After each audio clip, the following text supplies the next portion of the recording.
नमस्कार दोस्तों, स्वागत है आप सभी का मेरे YouTube चैनल पर। और आज के इस वीडियो में हम लोग जानने वाले हैं कि रदरफोर्ड का मॉडल क्या है, रदरफोर्ड के मॉडल के परीक्षण क्या हैं, परिणाम क्या हैं और उसके निष्कर्ष क्या हैं। और अंत में हम लोग जानेंगे कि रदरफोर्ड के मॉडल में क्या-क्या कमियां थी। उन सारी चीज़ों को हम लोग एक-एक करके यहाँ पर जानने का प्रयास करेंगे।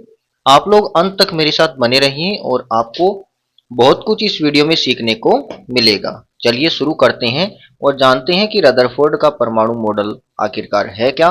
सबसे पहले हम उनके प्रयोग को देखेंगे कि किस प्रकार उन्होंने अपना प्रयोग किया था। तो चलिए शुरू करते हैं, उनका सेटअप समझते हैं। सबसे पहले तो यहाँ पे ये वाला जो आप पूरा का पूरा सेटअप देख रहे हो वो रदरफोर्ड ने बनाया। और उसमें कौन कौन सी चीजें लगी हुई हैं उन चीजों को आप ध्यान से देखिए। मैं एक एक करके वो सारी चीजें आपके सामने एक्सप्लेन करता हूँ।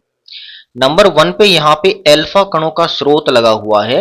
यहाँ से अल्फा कण जाएंगे और ये जो आप सीधी लाइन देख रहे हो जिसको मैंने लिखा हुआ स्वर्ण पत्र, माने एक सोने की बहुत पतली परत है और उससे जाकर के ये अल्फा कण टकराएंगे। ठीक है, इसके चारों तरफ से ये जो उल्टी सी के आकार का एक सिस्टम लगा हुआ है उसको फोटोग्राफिक प्लेट बोलते हैं। और ये फोटोग्राफिक प्लेट आपको बता दूं अंदर से लेपित होती है जिंक सल्फाइड से, है ना। इसका लेप लगा हुआ था। इसका लेप क्यों लगाते हैं? क्योंकि जब यहां से अल्फा कण के स्रोत से अल्फा कण जाएंगे तो स्वर्ण पत्थर से टकराएंगे और स्वर्ण पत्थर से टकराने के बाद में कण आगे किस दिशा में जाएंगे उसका हमें पता लगाना है। क्योंकि हमें पता है कि अल्फा कण के स्रोत इस दिशा से आ रहे हैं, यहां से टकराएंगे तो या तो सीधे जाएंगे या टकराने के बाद में इधर उधर भागेंगे। अब समस्या ये है कि अल्फा कण से तो जो स्रोत निकलते हैं वो सारे इस प्रकार से निकले, कोई किसी डायरेक्शन में जाएगा, कोई किसी डायरेक्शन में, इस प्रकार से जाएंगे वो। ठीक है, तो इनको एक सीधी रेखा में भेजने के लिए इनके बीच में एक लगाया जाता है इस प्रकार का सिस्टम, जो कि बना होता है लेड का। ठीक है ना, ये किसका बना होता है? वो लेड का बना होता है। इस प्रकार की एक प्लेट सी होती है, उसमें बीच में छेद छोड़ देते हैं। बाकी के अल्फा कण यहाँ पे टकराएंगे और रह जाएंगे, जो बिल्कुल सीधे आ रहे हैं वो आगे निकल जाएंगे। ठीक है, यहां तक पहुंच गए हम लोग। अब देखिए, उन्होंने ये सोने का पत्थर और जेडेनएस की ये पूरा का पूरा सिस्टम लेड वगैरह लगा के ये तैयार कर लिया। अब जैसे ही इन्होंने अल्फा कणों की बौछार इस स्वर्ण पत्थर पे करवाई तो इन्होंने क्या देखा? इनको उम्मीद ये थी कि जैसा कि थॉमसन ने बोला कि परमाणु के अंदर द्रव्यमान एक समान रूप से वितरित रहता है। क्योंकि थॉमसन का क्या बोलना था कि परमाणु कुछ कुछ ऐसा होता है और द्रव्यमान एक समान रूप से इसके अंदर रहता है और बीच बीच में कहीं कहीं इसमें रहते हैं इलेक्ट्रॉन। ठीक है ना, तो इनको उम्मीद ये थी कि अगर इसे कुछ टकराएगा तो टकराने के बाद में या तो अल्फा कण भारी होती है तो इसको साथ में लेके चला जाएगा, है ना, या फिर थोड़ा बहुत विक्षेप आएगा। ये इनको उम्मीद थी, लेकिन हुआ क्या? हुआ बिल्कुल उल्टा।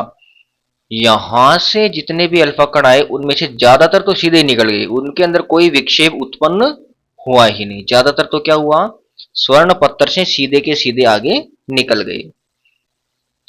बहुत कम ऐसे अल्फा कण थे जो कुछ कोण पर इस प्रकार से विचलित हो रहे थे, कुछ कोण पर वो जा रहे थे। और बहुत कम में से भी बहुत कम, यानी कम से कम 20,000 में से कोई एक, 20,000 में से कोई एक कण ऐसा था जो जिस पथ पे गया था टकराने के बाद में उसी पथ पर वापस लौट आया। ये इन्होंने देखा। इनको पता कैसे चला? जब कण इसको पार करके गए, इससे टकराए तो यहाँ पे रिफ्लेक्शन आया। जहां पे जेड से अल्फा कण टकराएगा वहां से रिफ्लेक्शन आएगा, तो इससे उनको पता चल गया कण कहाँ टकरा रहा है। ठीक है, तो ज्यादातर कण तो सीधे निकल गए, उनमें से कुछ कण ऐसे थे जो कुछ कोण पर गए और 20,000 में से कोई एक कण ऐसा था जो कि अपने पथ पर वापस लौट करके आ गया। ठीक है, ये उन्होंने देखा। इसके आधार पर उन्होंने निष्कर्ष ये निकाला कि परमाणु का ज्यादातर भाग तो होता है खाली। ठीक है ना, क्यों? क्योंकि ज्यादातर कण ऐसे सीधे निकल गए, तो इसका मतलब परमाणु का ज्यादातर भाग क्या होता है? खाली होता है। मैं इसको साफ कर लेता हूं, यहाँ पे हम लोग चीजें लिख लेते हैं अपनी। ये लो, है ना। तो परमाणु का ज्यादातर भाग कैसा होता है? परमाणु का ज्यादातर भाग होता है खाली। नंबर दो पे इन्होंने क्या कहा कि परमाणु का पूरा द्रव्यमान कहीं ना कहीं बीच में होता है ना।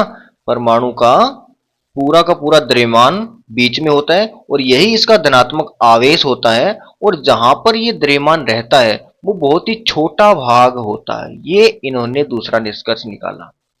परमाणु का ज्यादातर भाग खाली होता है, बीच में उसका पूरा का पूरा द्रव्यमान केंद्रित रहता है बहुत छोटे भाग के अंदर, और वही वही इसका धनात्मक आवेश भी होता है। दूसरा निष्कर्ष इन्होंने ये निकाला। तीसरा इन्होंने क्या निकाला कि परमाणु का ज्यादातर भाग खाली होता है और उसके अंदर बीच में कहीं ना कहीं उसका द्रव्यमान होता है, लेकिन जो ऋणात्मक भाग होता है वो उसके अंदर कहीं ना कहीं वो फैला रहता है। वो कहाँ फैला रहता है वो सिद्धांत में उन्होंने बताया। मतलब जहां पे ये टकरा के आ रहे हैं वहां पे ऋणात्मक भाग नहीं है, ऋणात्मक भाग इससे कहीं अलग है। ठीक है, तो फिर इन्होंने अपना एक मॉडल दिया। ध्यान से पूरा सुनना इसको, फिर समझ में आ गया ना। फिर इन्होंने अपना क्या दिया, एक मॉडल दिया। तो मॉडल का पहली बात इन्होंने ये बोली कि परमाणु का ज्यादातर भाग तो खाली होता है। यही पहली बात थी इनकी, परमाणु का ज्यादातर भाग खाली होता है। नंबर दो, उसका धनात्मक भाग बहुत छोटे से भाग में केंद्रित रहता है और उसका नाम इन्होंने नाभिक दिया। ठीक है ना, इन्होंने क्या कहा कि जो धनात्मक भाग है वो नाभिक में रहता है और उसी के कारण परमाणु का द्रव्यमान होता है। ठीक है ना, या यूं कहे कि परमाणु का द्रव्यमान या धनात्मक भाग, धनात्मक आवेश उसका नाभिक में केंद्रित रहता है। और नाभिक का जो आकार है वो 10 की घात माइनस 15 मीटर की कोटि का इन्होंने बताया। ठीक है ना, हमें पता है परमाणु का आकार कितना होता है, 10 की घात माइनस 10 मीटर की कोटि का होता है परमाणु, और उससे 5 गुना छोटा इन्होंने नाभिक को बताया। ये इनका दूसरा पॉइंट है। ठीक है, नंबर 3 पे इन्होंने ये बताया कि ये जो नाभिक है इसके चारों ओर इलेक्ट्रॉन वर्ताकार कक्षा में घूमता रहता है। वर्ताकार कक्षा में घूमता रहता है। नंबर 1 पे क्या बोला, परमाणु का ज्यादातर भाग खाली होता है। नंबर 2, परमाणु का धनात्मक भाग उसके बीच में रहता है और वही उसका द्रव्यमान होता है। नंबर 3 पे इन्होंने क्या बोला कि ये जो नाभिक होता है ये बहुत छोटा होता है और इस नाभिक की कोटि होती है 10 की घात माइनस 15 मीटर की कोटि का ये होता है। और फिर आगे उन्होंने क्या बोला, उन्होंने ये बोला कि ये जो परमाणु होता है इस परमाणु में नाभिक के चारों ओर इलेक्ट्रॉन वर्ताकार कक्षा में चक्कर लगाते रहते हैं। ये ठीक वैसा ही था जिस प्रकार से सूर्य के चारों ओर, जिस प्रकार से सूर्य के चारों ओर, सूर्य के चारों ओर,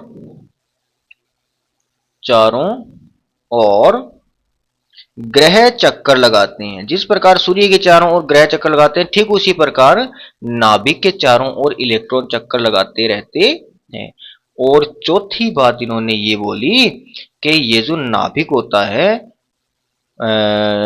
और ये जो इलेक्ट्रॉन होते हैं, नाभिक और इलेक्ट्रॉन होते हैं, उनके बीच में जो बल लगता है, इनके बीच में जो बल लगता है वो स्थिर विद्युत बल लगता है, माने Fe द्वारा ये बंधे रहते हैं। इलेक्ट्रोस्टैटिक फोर्स द्वारा ये एक दूसरे के साथ में बंधे रहते हैं। ये इनका मॉडल हो गया।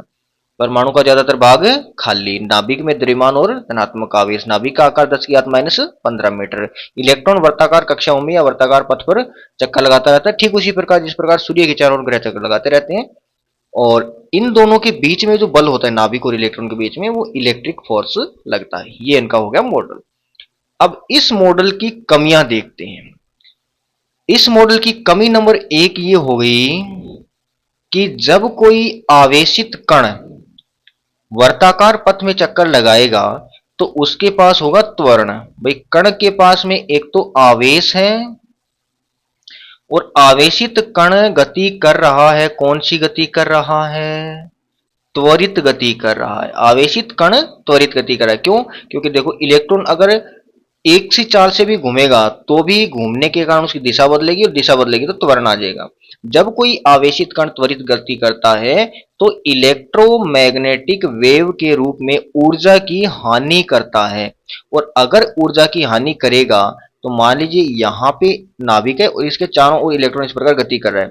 अब इसकी ऊर्जा लगातार कम होती गई, कम होते होते होते होते होते होते होते होते ये इसके अंदर गिर जाएगा, ठीक है। और अगर नाभिक के अंदर इलेक्ट्रॉन गिर जाएगा तो परमाणु का अस्तित्व ही समाप्त हो जाएगा। और ये बात किसने बोली? मैक्सवेल ने बोली। इनका नाम याद रखना भाई, मैक्सवेल ने जो अपना ये वाला मॉडल था, इस मॉडल को रदरफोर्ड सिद्ध नहीं कर पाए कि अगर कोई कण वर्ताकार पथ पे गति करेगा तो वो त्वरित गति कर रहा है, और चूंकि इलेक्ट्रॉन के पास आवेश होता है, अब आवेशित कण गति करेगा तो इलेक्ट्रोमैग्नेटिक वेव के रूप में वो ऊर्जा की हानि करेगा, और ऊर्जा की हानि करेगा तो वो गिर जाएगा नाभिक में, और इस प्रकार तो परमाणु का अस्तित्व समाप्त हो जाएगा, जो कि इस पर रदरफोर्ड एक्सप्लेनेशन नहीं दे पाई। ये इनकी पहली कमी होगी।